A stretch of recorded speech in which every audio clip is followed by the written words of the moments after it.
அன்புக்குரியவர்களே, ஆண்டவருடைய அன்பும் அருளும் ஆசீர்வாதம் உங்களோடு இருப்பதற்காக நான் ஜெபிக்கின்றேன். இன்றைய நாளில நாம் ஆண்டவருடைய உயிர்ப்பின் ஞாயிறுல 7வது வாரத்தில் வெள்ளிக்கிழமையில் இருக்கின்றோம். இன்று நமக்கு கொடுக்கப்பட்டிருக்கின்ற நற்செய்தி வாசகம் என்னன்னா, யோவா நற்செய்தி 21ஆம் அதிகாரம் 15 19 வரை உள்ள இறைவசனங்கள். இன்றைய மைய செய்தி என்னன்னா, என்னை நேசிக்கின்றாயா?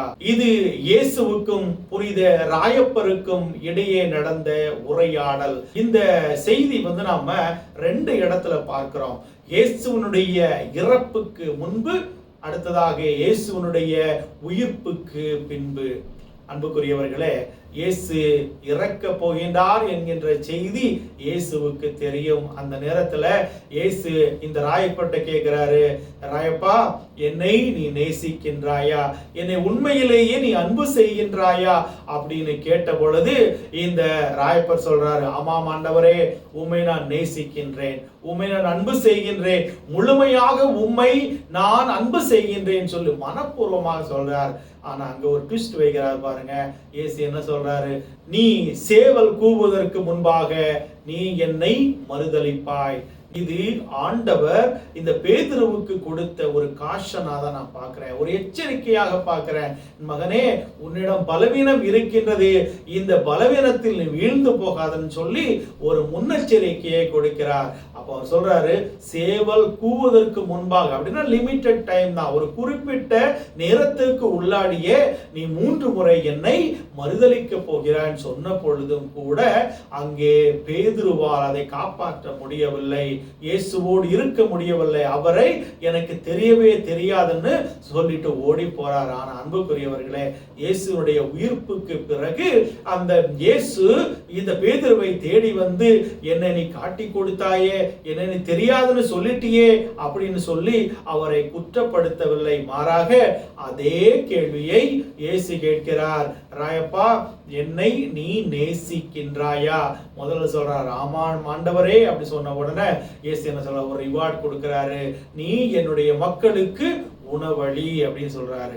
2வது முறையாக இதே கேள்வியை இயேசு கேட்கிறாரு, என்னை நீ நேசிக்கின்றாயா அப்படின்னு சொன்ன, ஆமாம் ஆண்டவரே, உம்மை நான் நேசிக்கிறேன்னு சொன்ன உடனே இயேசு என்ன சொல்றாருன்னா, என்னுடைய மக்களை நீ பேணி பாதுகாத்துக் கொள்ளு ஒரு மிகப்பெரிய ஒரு உத்தரவாதத்தை கொடுக்கிறார், ஒரு அதிகாரத்தை கொடுக்கிறார். 3வது முறையாக இயேசு அதே கேள்வியை கேட்ட உடனே கண்கலங்கி அழுகிறார், ஆண்டவரே, உமக்கு எல்லாமே தெரியுமே, ஏன் நீங்க இதுக்கு முன்னாடி நடந்த விஷயத்தை எனக்கு சொல்லி காட்டுறங்க. ஏற்கனவே நான் மனசு நொந்து போய் நான் கவலையின் பாரத்திலே நான் இருந்து கொண்டிருக்கிறேன், என்னை நீங்க ஒரு பொழுதுமே இந்த மாதிரி என்னை கஷ்டப்படுத்தாதீங்கன்னு சொல்லி அவர் உள்ளுணர்ந்து அழுகின்ற பொழுது, அன்புக்குரியவர்களே, ஆண்டவர் அவரை ஏற்றுக்கொள்கிறார். இங்கே நான் ஒரு பாடத்தை பார்க்கிறோம். பலவீனமானவன் பலவீனத்திலே வீழ்ந்து போவது கிடையாது. என்னைக்கு தன்னுடைய தவறை உணர்ந்து அவன் முன்வர ஆசைப்படுகின்றானோ அங்கே ஆண்டவர் அவனுக்கு துணையாக இருக்கின்றார். எல்லா மனிதர்களும் ஏதோ ஒரு விதத்திலே பலவீனமானவர்களாகத்தான் இருக்கின்றோம். நாம இறந்து விண்ணகத்திற்கு போன பொழுது இயேசு நம்மை பார்த்து, நீ எவ்வளவு அறிவாளியாக இருந்தாய், எவ்வளவு திறமைசாலியாக இருந்தாய், எவ்வளவு ஞானம் பெற்றிருந்தான்னு கேட்க மாட்டாரு.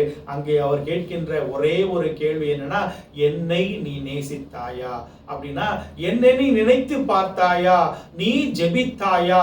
என்னிடம் நீ விசுவாசம் கொண்டிருந்தாயா? அப்படின்னு ஒரு செய்தியை மட்டும்தான் இயேசு கேட்பார். அன்புக்குரியவர்களே, இது நாள் வரைக்கும் நாம் இயேசுவுக்கு உரிய நேரத்தை கொடுக்கவில்லை என்றால், இயேசுவுக்கு கொடுக்க வேண்டிய நேரத்தை இயேசுவிடம் கொடுப்போம். இயேசுவுக்காக நாம் அந்த நேரத்தை செலவு செய்வோம். இயேசு நம்முடைய கஷ்ட நேரங்களிலே நமக்கு துணையாக இருப்பார், நமக்கு வாழ்வளிப்பார் என்ற நம்பிக்கையிலே நம்முடைய பலவீனத்தை எல்லாம் இயேசுவுடைய திருக்கரத்தில் ஒப்புக் கொடுத்து, ஆண்டவரே, நான் பாவி, பலவீனன், இந்த பாவத்திலிருந்து வெளிவரணும்னு நினைக்கிறேன், என்னால முடியவில்லைன்னு நீங்கள் சொல்லுகின்ற பொழுது ஆண்டவர் தன்னுடைய திரு உளத்தை நம்மீது கொண்டு வந்து அவர் நம்மை பாதுகாப்பார், ஆசீர்வதிப்பார் என்ற நம்பிக்கையிலே இன்றைய நாளில் இறைவனோடு இணைந்து பயணிப்போம்.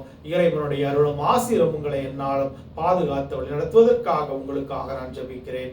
God bless you.